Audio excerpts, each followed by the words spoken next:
लगभग 2 लाख मंगोल अब दिल्ली पर अटैक करने के लिए दूर दूर से आ पहुंचे थे। मंगोल के पीछे भागते भागते जफर खान बहुत ही दूर निकल गया। बेरहमी से अटैक करना शुरू कर दिया। घमासान चालू हो गया। 13वीं सदी में दुनिया के बड़े बड़े राजा जो खुद को सबसे ताकतवर मानते थे, वो एक नाम सुनते ही कांप जाते थे। ये नाम था मंगोल। इनका झंडा जहां जहां लहराता था वहां सिर्फ तबाही मच जाती थी।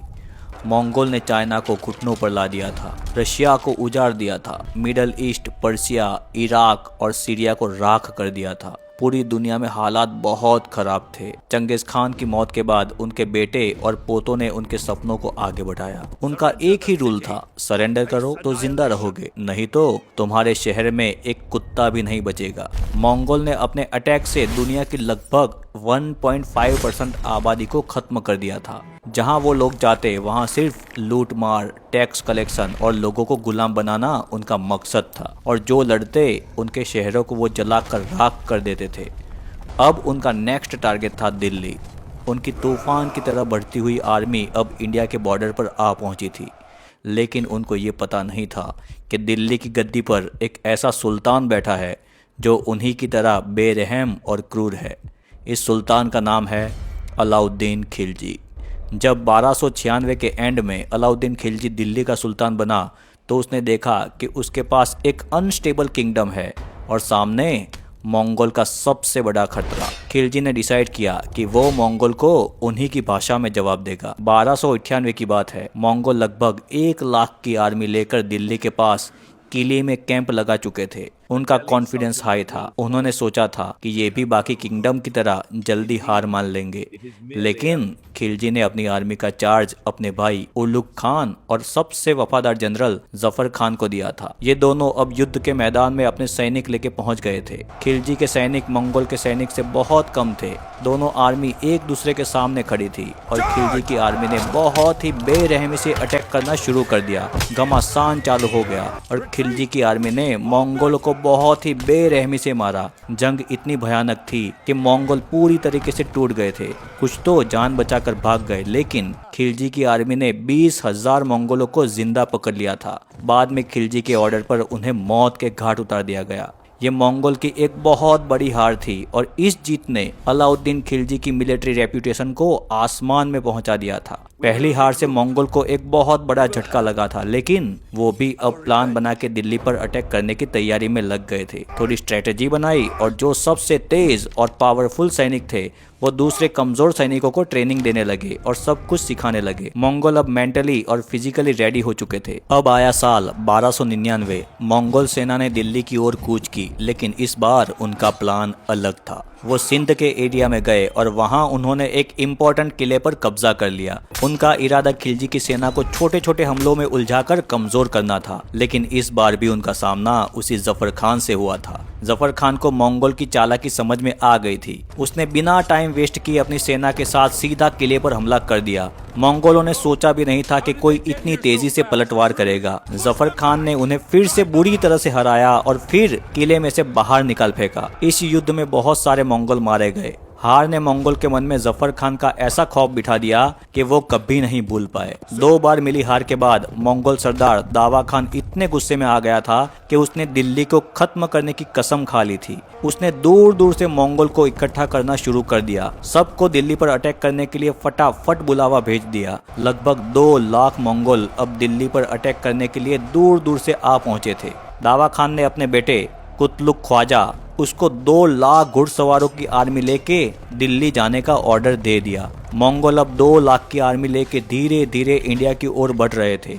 जब ये आर्मी सिंध नदी को क्रॉस करके दिल्ली की तरफ बढ़ रही थी, तब पूरे इलाके में अफरा तफरी मच गई। गांव से लोग भागकर दिल्ली में शरण लेने आ पहुंचे थे। मस्जिदें, बाजार, सब कुछ भर गया था लोगों से। उधर खिलजी के सलाहकारों ने खिलजी को कॉम्प्रोमाइज करने की सलाह दी, क्योंकि इस बार मंगोल अपने सबसे घातक योद्धा को लेकर आ पहुंचे थे और ऊपर से उनके पास 2 लाख लोगों की आर्मी थी, जो बहुत ज्यादा थे। लेकिन खिलजी ने तो साफ मना कर दिया था। उसने कहा, मैं 2000 कोस दूर से आई आर्मी से डर के ऊंट के पीछे नहीं छुपूंगा। खिलजी ने जल्दी से अपनी आर्मी इकट्ठा की और दिल्ली के पास किले के मैदान में पहुंच गए। उधर सामने ही मंगोल की बहुत बड़ी आर्मी खड़ी थी। अब दोनों आर्मी आमने सामने आ चुकी थी। खिलजी ने डिफेंसिव स्ट्रेटेजी अपनाई थी और अपने जनरल्स को एक स्ट्रिक्ट ऑर्डर दिया कि कोई भी मेरे हुक्म के बिना एक कदम भी आगे नहीं बढ़ाएगा। अगर हुक्म नहीं माना तो उसका सर कलम कर दिया जाएगा। यहाँ मंगोल वेट कर रहे थे कि कब खिलजी की आर्मी सामने से हमला करे, लेकिन खिलजी इस बार कुछ अलग ही सोच कर आया था।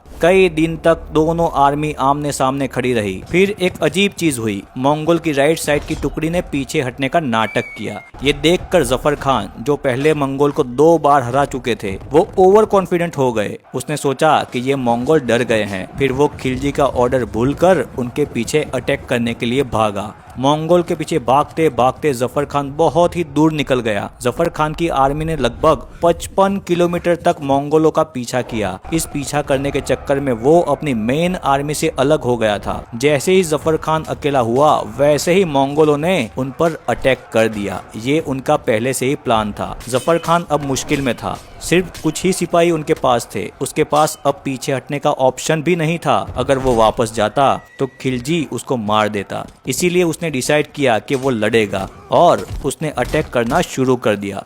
जफर खान की छोटी सी आर्मी ने लगभग 5000 से ज्यादा मंगोलों को मार डाला। जफर खान भी एक शेर की तरह लड़ रहा था, लेकिन मंगोल ने उसके घोड़े को घायल कर दिया क्योंकि जफर खान घोड़े पर ज्यादा पावरफुल था। जब जफर खान का घोड़ा घायल हुआ तो वो पैदल ही लड़ने लगा। आखिर में एक मंगोल ने तीर चलाया और वो तीर सीधा जफर के आर्मर में लगा और जफर की मौत हो गई। जफर खान की कुर्बानी खाली नहीं गई क्योंकि उसने इतने सारे मंगोलों को मार गिराया था कि मंगोल अंदर से टूट गए थे। इसीलिए मंगोलों ने आगे बढ़ने की हिम्मत ही नहीं की क्योंकि एक छोटी सी आर्मी ने इतने सारे मंगोलों को मार गिराया था और यहाँ किली में खिलजी की बहुत बड़ी सेना तो सामने ही खड़ी थी। इसीलिए मंगोलों ने किली के मैदान से पीछे हटना शुरू कर दिया और डर के कारण वो वापस चले गए। जफर खान के सैक्रिफाइस के बाद मंगोलों ने 4 साल तक अटैक नहीं किया, लेकिन 1303 में तरघी नाम का एक मंगोल जनरल अपने सैनिक के साथ दिल्ली आ पहुंचा। इस टाइम खिलजी की सेना चित्तौड़ युद्ध के बाद वापस लौटी थी। इस बार खिलजी ने अटैक की जगह डिफेंसिव स्ट्रेटेजी अपनाई। उसने दिल्ली के पास सिरी में अपनी आर्मी खड़ी कर दी और उसके आगे बड़ी बड़ी खाइयां बनवाई और दीवारें बनवाई। मंगोल 2 महीने तक ये दीवारें तोड़ते रह गए, पर वो सब दीवारें तोड़ नहीं पाए।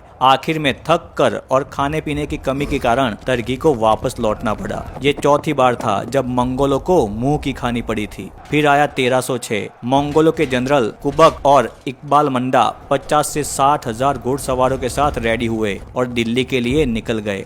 लेकिन इस बार उनका सामना खिलजी के सबसे नए और सबसे फेवरेट जनरल मलिक काफूर से हुआ। काफूर ने रावी नदी के पास मंगोल पर इतने भयानक अटैक किए और उनको मार मार कर निचोड़ कर रख दिया। काफूर ने बहुत ही बेरहमी से मंगोलों को हरा दिया और कुबक को जिंदा पकड़ लिया। उसके बाद काफूर ने नागपुर में एक और मंगोल आर्मी को चकनाचूर करके हरा दिया, जिसके कारण मंगोल की आर्मी अब सिर्फ 3 से 4 हजार लोगों की रह गई थी। जिन मंगोलों ने किसी को नहीं छोड़ा था, सबको हराया था, लेकिन अलाउद्दीन खिलजी ने वो कर दिखाया था जो उस वक्त ईस्ट से लेके वेस्ट तक कोई भी किंगडम नहीं कर पाई थी। उसने 1, 2 या 3 बार नहीं बल्कि पूरे 5 बार मंगोल के हमलों से दिल्ली और इंडिया को बचाया था। अगर अलाउद्दीन खिलजी उनसे हार जाता तो शायद इंडिया का नक्शा बिल्कुल अलग होता और कहा जाता है कि इंडिया 250 से 300 साल पीछे चला जाता। ये थी अलाउद्दीन खिलजी और मंगोलों के बीच की लड़ाई की सच्ची कहानी।